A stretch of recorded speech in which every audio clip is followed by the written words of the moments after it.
to this playthrough of Total War Warhammer 1.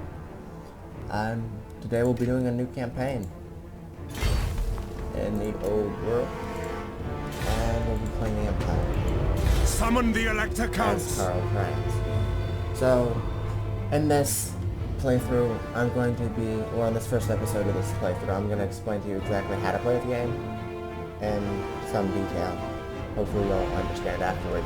So, first off, details of Karl Franz. You can see what he will look like here. Details, he's going to spawn on this section of Reichland, so he gets the capital. That's what the flag represents. Emperor Karl Franz, he's the faction leader, powerful melee fighter and leader, and he can unlock a Death Claw, a unique griffin mount capable of flight and ferocious in combat. That's nice. Alright, his Lord effects, if you take him as your Lord. Campaign movement range +5 for every army, whether he's in control of it or not. Minus 10% upkeep for Reichsguard and Great Swords units. That's nice. And the Lord rank +2 in all provinces. That's also nice. He gets these 3 additional units when he starts. He gets Halberdiers, Handgunners, and Reichsguard. And you've got the difficulty from Legendary to Easy. We're just going to leave it on Easy. You'll normally get butchered at the end anyway. I'm not the best player, as you probably already know. You can also click this tab to get some background on Karl Franz. So, if you want to read that, pause it now. If not, we're going to start.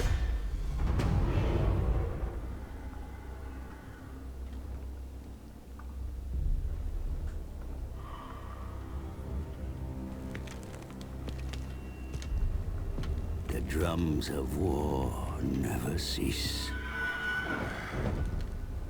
For the old world lies in great peril.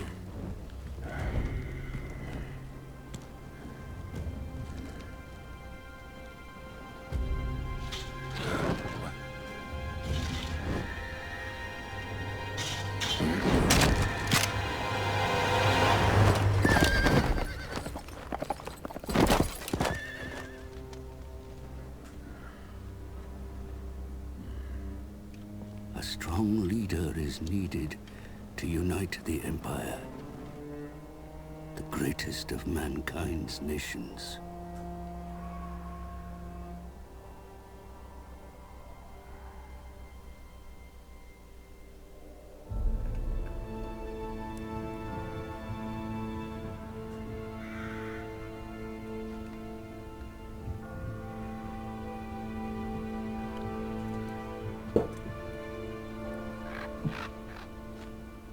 As gods battle for the world's fate, I make my own humble contribution in the employ of the newly anointed Emperor.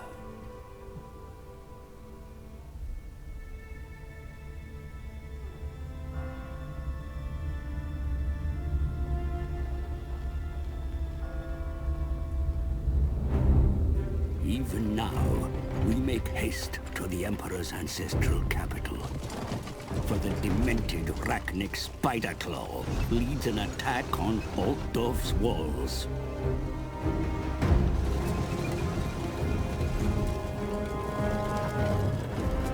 My charge is Karl Franz, the true wielder of Gal Maraz. But as he fights to secure his status as Emperor, will his reign strengthen the nation? Or lead it to ruin?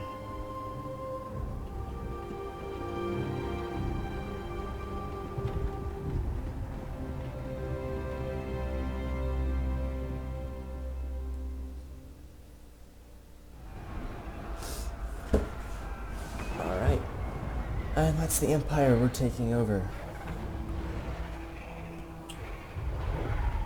So once it loads, we'll get into it and I'll start explaining the basics of Total War Warhammer. They should stay the same into Total War Warhammer 2 as well. And I will be getting that, so when it comes out, we'll just transfer over to that one and start a campaign there with whatever race we feel like. Probably the right one.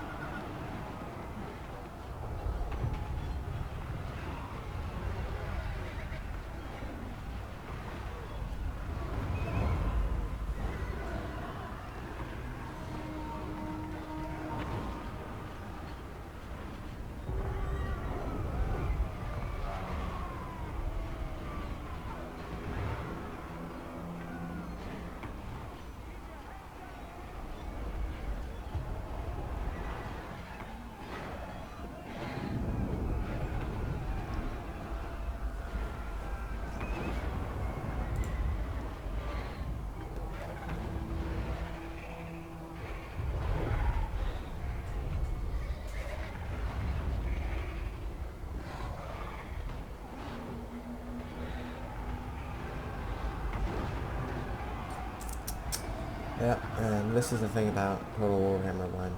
The beginnings of campaigns can take a little bit to load in. But loading screen should be decently fast after the first.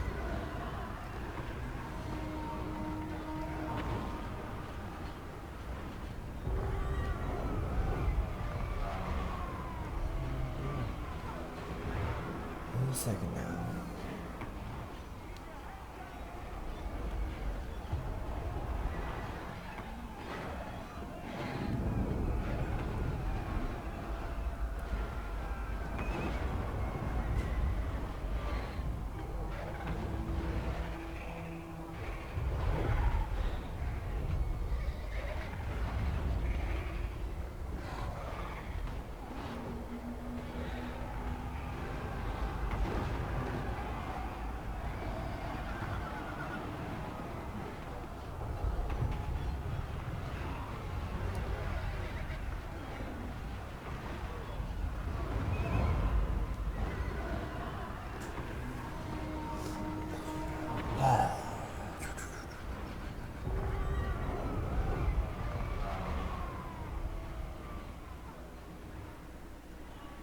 The Sorry about green the skin wait. Oh, threat no, is no, it. listen to that. That's a waste of time. Alright, so here we are. Alright, so off the bat you get this mission. Engage the enemy. If you defeat an army in battle belonging to the Empire Successionist, you'll gain 1,000 gold to your treasury. Alright. Gives you a little bit of overview of what the Empire does, how to play them, kind of stuff like that. And here we are, in the Empire. You use WASD to move around, Q and E to rotate the camera, and left click to select things. Right click to do movement. Is it time?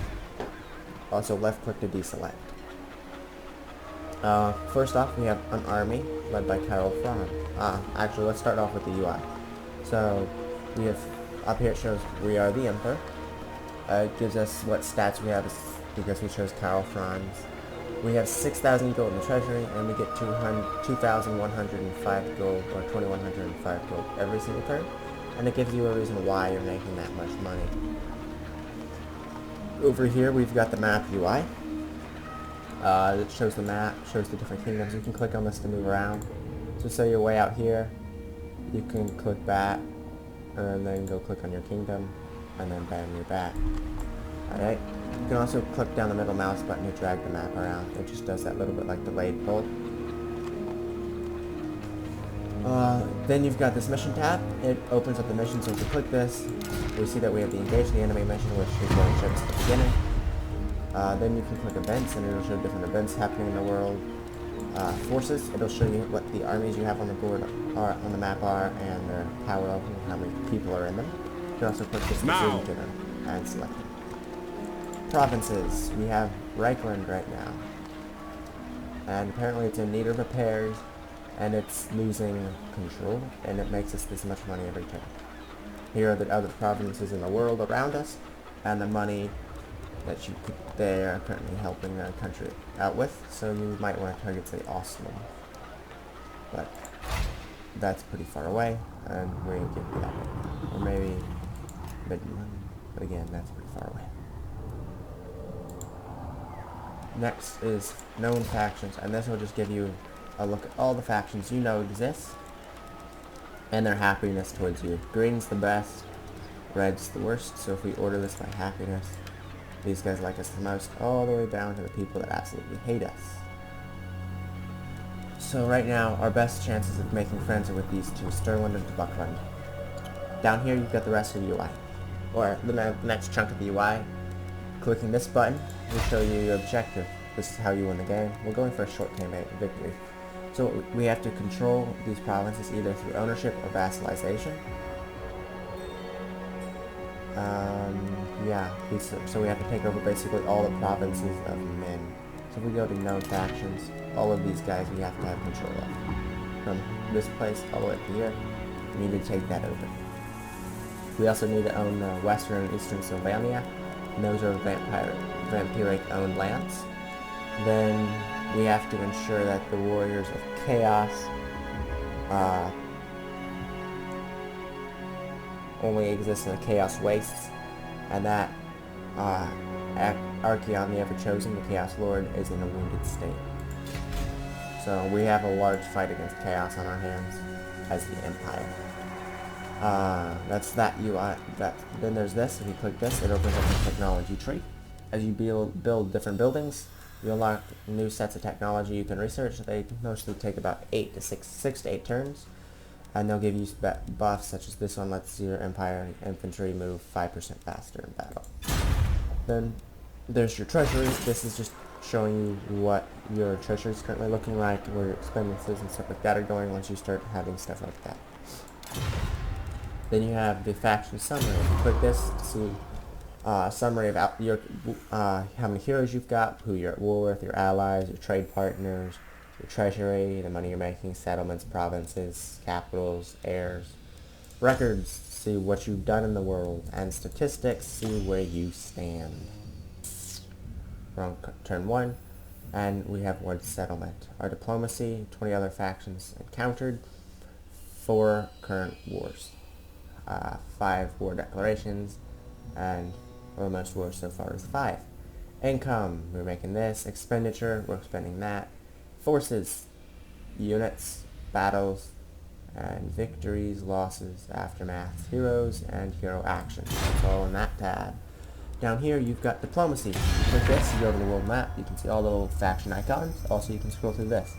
See, I like to arrange them by attitude, and then you can click them, click this. Come then. First Only off though, Sigmar's god Ulrich can judge it worthy. Be quiet. Alright, so first off over here it shows you, Empire Karl Franz.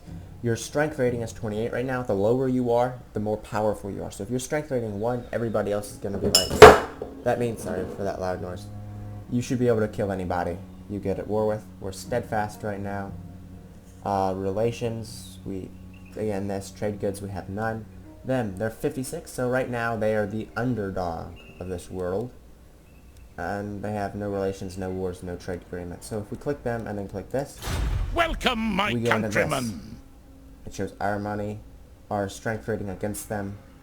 And if we click this, we can look at the different offers we can give them. The color of the hand is how likely they are to accept it. It goes green, yellow, and red. Red means they're, unless you pay them an absolute ton of money, they ain't doing it. Green means they'll probably do it no matter what. So we can take non-aggression pact and click the check. And as you see, they've accepted it. We now have a non-aggression pact with them, so we're probably not going to be fighting them. We can By also, Sigmar's however, will, get come in military peace. access. It's yellow though, so it's like a 50-50 chance here.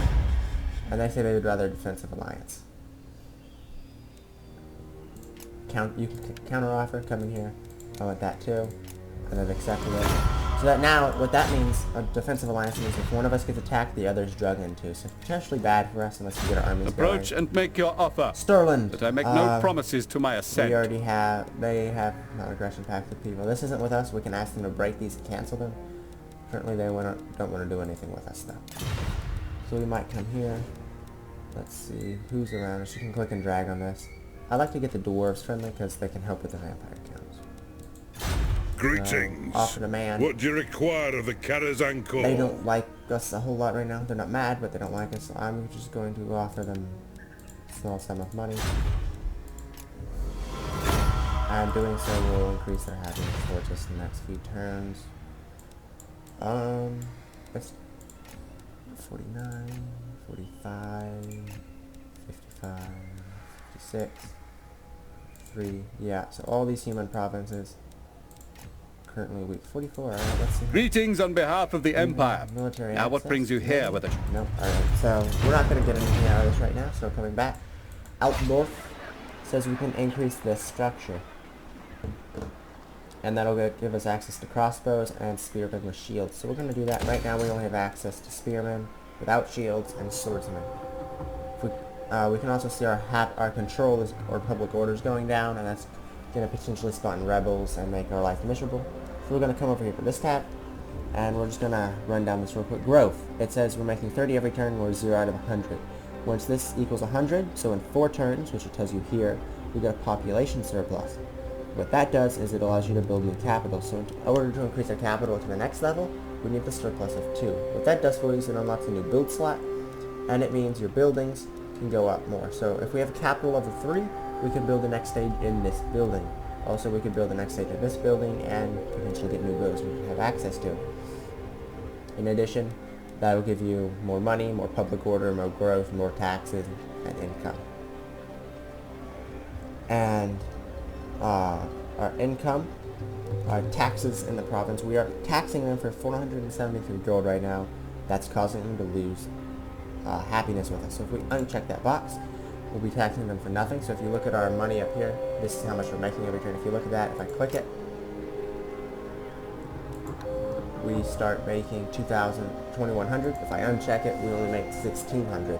But if you look down here, we're now increasing our public order by 3, giving us more control and in the end more benefits over our city. So we're going to do that. Next, corruption, vampiric and chaotic corruption. If you have a lot of that, it'll make it easier for those armies to conquer you. And provincial effects, attrition, undead armies coming to this land will get attrition. That's nice. If you look under Altdorf, it tells you how much money you're getting, your happiness or public order meter, how much you have, how much it's going up, how many units are currently in your garrison, that it's a strategic location, and that it's making pottery for you, which is a strategic resource. Next, we have an army. command here. This is made by commanded by Karl Franz. He's got swordsmen, halberdiers, spearmen, pistoliers, crossbow, and Reichsguard in this army. You can click this banner to recruit new guys.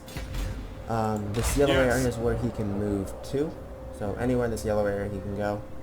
And this is how much campaign movement he has left.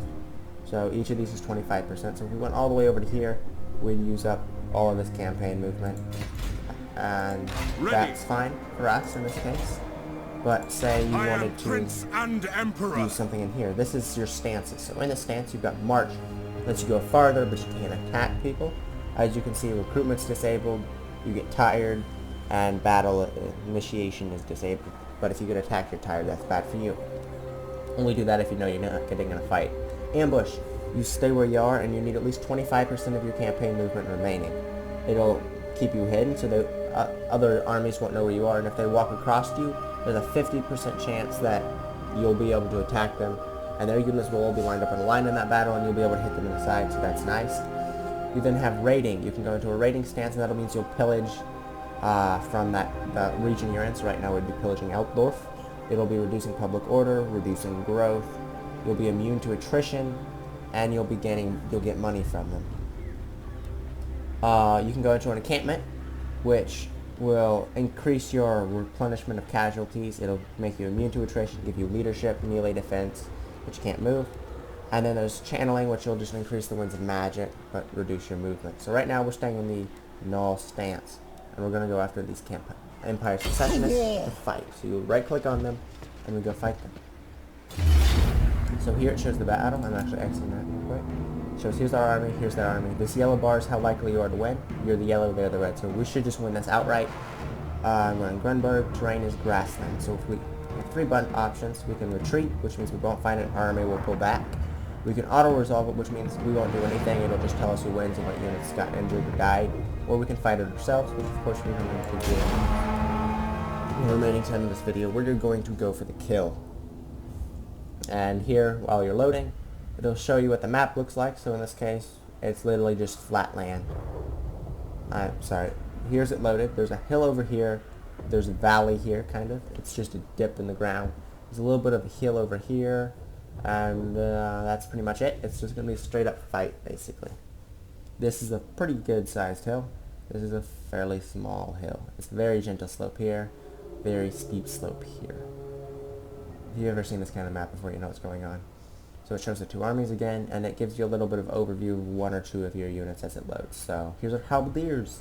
They are armor-piercing, anti-large, charged defense against large foes. Halberdiers are stalwart defenders, able to hold the line behind a wall of halberdiers, cutting enemies to ribbons. Yay. We have one of them. They don't. If we look at the 2 armies, though, we're down 1 melee unit, but we're up a horse and a ranged unit. So this, if you play it right, you should lose practically nobody. Of course, knowing me, I'm not about to play this right. So we're probably going to lose a good deal of soldiers. At least 10, 20, 30. Something like that. So in the beginning, I grab my army and I pull it back to the very edge. So now we need to take a look at the map so we can stroll out. Here is the deployment zone. This yellow area is where we can deploy our troops. Over here, this red area is where enemies deploying their troops. If you scroll in, you go back to the map, so on and so forth. Q and E will let you rotate the camera, along with pushing the edge of the screen. I recommend Q and E though, if you have two monitors like me, for obvious reasons. So here's the map. There's a nice hill here, like I said. Gets kind of steep up towards the top. Over here there's a farmhouse, there's some trees. Trees will give you cover, you can hide units in trees, but not that many trees will probably be revealed. So what we're going to do, take our halberdiers, and we're actually going to make a line. Actually, we're going to take both of them, so you can, in this area down here, you can click a unit and then hit shift. You can hit control and select any units you want from anywhere. Or you can click a unit and then hit shift and click another and it'll select everybody in between them, just for quick selection. So we're going to grab the halberdiers and the spearmen, our two like line holding. And then we're going to hit control and 1, and they've been grouped into group 1. So now if we click off and then we push the 1 button, we select both of them and we can line them up how we want. Next, our swordsmen, actually our crossbowmen and our riflemen, our handgunners, are going to be control 2, so group 2. So select 2, line, we're going to make a line of these guys behind them, just to shoot the enemy as they come, because I've really done a bad job explaining this already. So, in a battle, I'm just going to set this up real quick and then I'll tell you why I did it. So we're going to put our cavalry up here on this flank.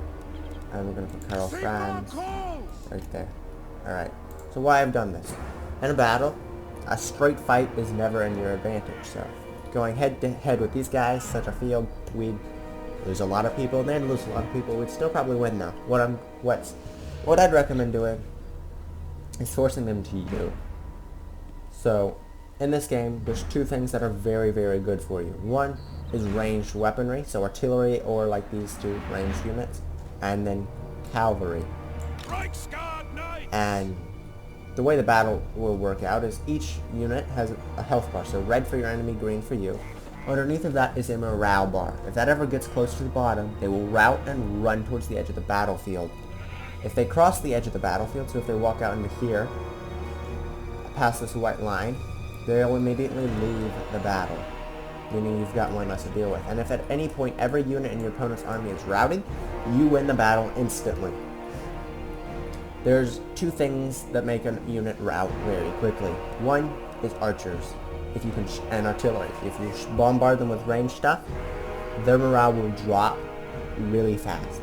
There's this unnatural hatred of range in this game. You can rout the entire army if you just have a line of archers shooting them. And the second is hitting them in the back. If you get a unit to hit them in the back, they will rout. Their morale just like halves instantly. Also, cavalry is a very powerful tool of making enemies lose morale. So if you can get a cavalry unit to hit them in the back, or an archer unit to shoot them in the back, you basically win the game. Pretty much right there, you've won the battle. Not the game, sorry, the battle. So what this setup's going to do is it's going to force their units to hit this line of spears. Once they hit that, they'll be engaged and unable to move. And then if I want, I can move my swords around and hit them on the flank, and I could bring my horses around and get them in the back. Right behind the spears, though, there's archers and handgunners. So what I'm going to do is I'm going to advance up, and then I'm hoping they're going to come a little bit towards me, and I'm just going to keep these guys at fire at will. I'm just going to let them bombard the enemy with ranged weaponry, and that'll make them rout very quickly.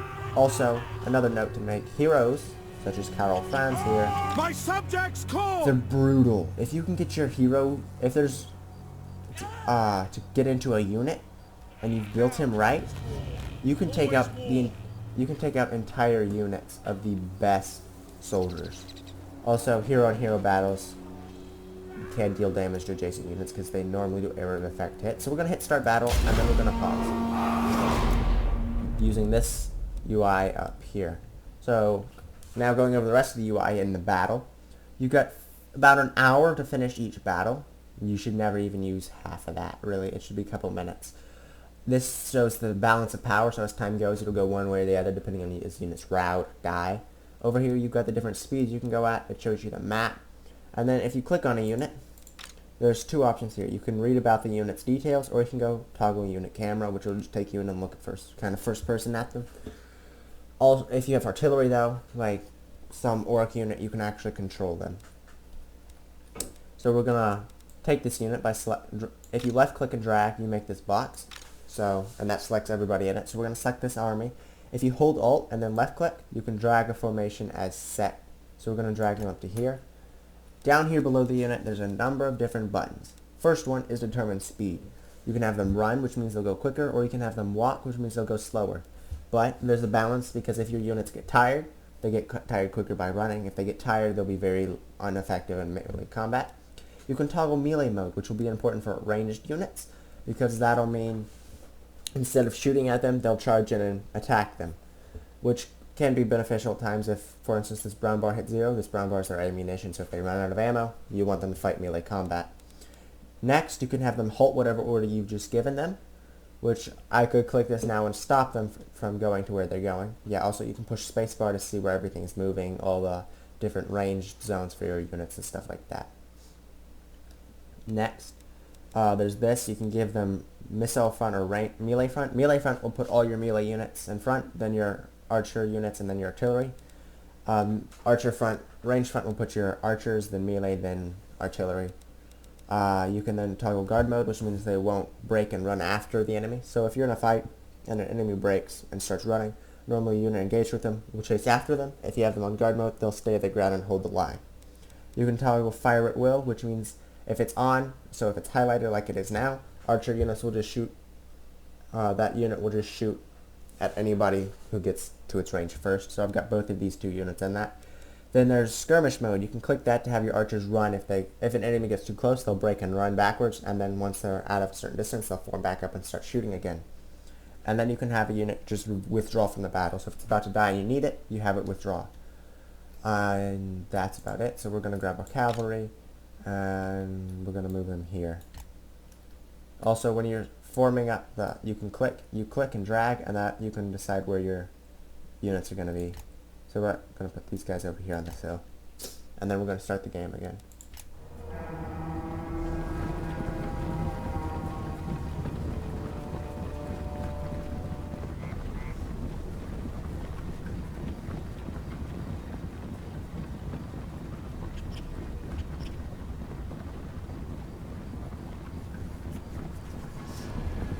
So they're almost in their position. They're almost in their position. Cavalry are also pretty fast.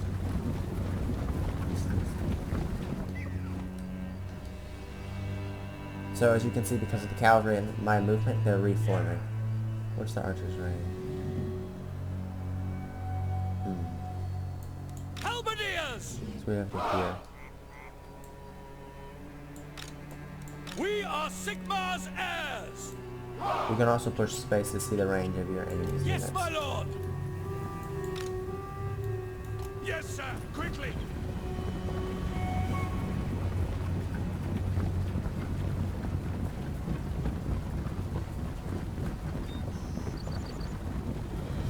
And it's time for the charge, so I pause it now. Actually, let's see if they're moving. No repositioning. Alright. So we're going to move forward. The spearmen go here. Pole arms go here. Swordsmen go here. Archers fire these guys. Archers are painful, so you want to get rid of melee archers quickly. Clans goes there. Cavalry come here.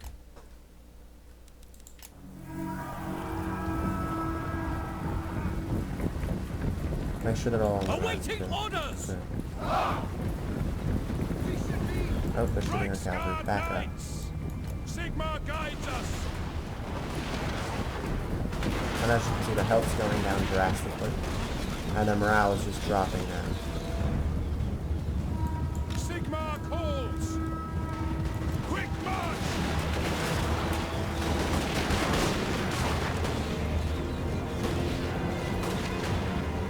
Reichsguard Knights! Go! Quick march! In the name of the twin-tailed comet! Crossbowmen! Stop! Sir! Two, Sir! come position yourselves here. Go! Formation! March! You, position yourselves here. Taking position!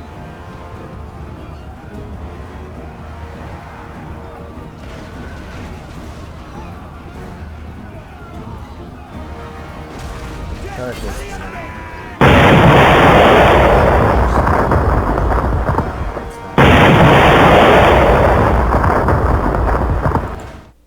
Sorry. Wow. Okay, so you see the morale just drop as soon as the horses hit them. You also get rid of these guys. So the flag's blinking. That means they're close to routing, but not quite. If it's solid white like these guys, that means they're running for the edge of the battle. So right now, these archers are just coming back into it and beginning to shoot again. That's bad for us, so I'm actually going to grab our horses. Charge straight at them. Actually, no, we're going to bring the horses over here to try and aid this unit. This unit's going to push this unit.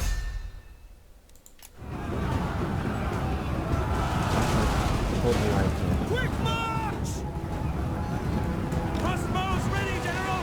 Good. And so this unit should break again quickly now that they've been shot at. There, and it's victory because they've all routed. And we can end battle now, end battle, and we've won. It gives you the end report. So we lost 38 people, they lost 250 people. Wow. It also shows you the health bars, all the different people that participated. So our main damage taken was on Karl Franz from their hero.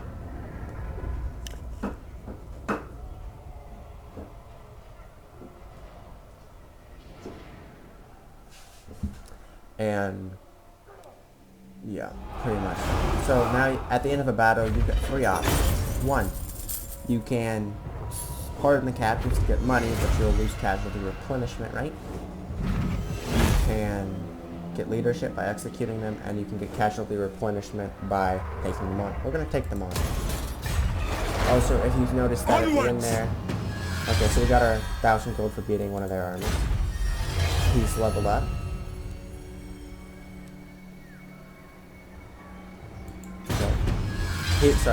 He's leveled up, but now units in his army will level up quicker. He's got a charge bonus of 7%, so when he charges somebody, he does it better. If we take Grunberg, we get 1,000 gold. Grunberg is actually located right here. The nation This calls. arrow over a flag means somebody in it's leveled up, so in this case it's Karl Franz. So we click this. We can take a Warhorse, Hard to Hit, Inspiring Presence, or March Router.